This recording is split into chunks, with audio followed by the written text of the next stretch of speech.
بسم اللہ الرحمن الرحیم۔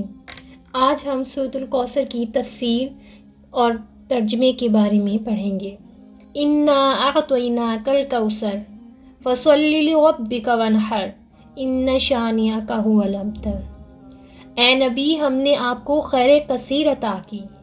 ویسے تو حوض کوثر بھی خیر کثیر ہے، لیکن قرآن سب سے بڑا خیر کثیر ہے۔ جس کو حکمت و دانائی دے دی گئی اس کو تو خیر کثیر عطا کر دیا گیا۔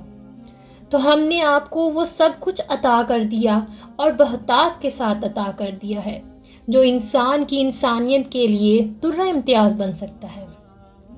فَصَلِّ لِرَبِّكَ وَانْحَرْ، پس اپنے رب کے لیے نماز پڑھا کیجئے اور اونٹ قربان کیجئے۔ گویا یہ عید الاضحیٰ کا نقشہ بیان کر رہے ہیں۔ فَصَلِّ لِرَبِّكَ، پہلے ہم نماز پڑھتے ہیں، دوگانہ نماز عید الاضحیٰ کی، اور پھر جا کر ہم قربانی کرتے ہیں۔ ان شانئک ھو الابتر، یقیناً آپ کا دشمن ہی جو دم کٹا ہو جائے گا۔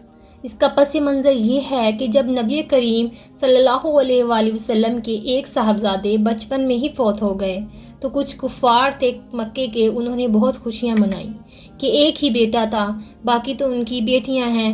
آپ کو معلوم ہے 4 بیٹیاں تھیں نبی کریم صلی اللہ علیہ وآلہ وسلم کی، لیکن یہ جو بیٹا تھا ایک ہی تھا تو وہ فوت ہو گیا تو کفار بہت خوش ہوئے کہ گویا یہ یوں ہو گیا ہے جیسے دم کٹا ہے، کیونکہ نام جو ہوتا ہے وہ بیٹے کے نام سے ہی تو چلتا ہے۔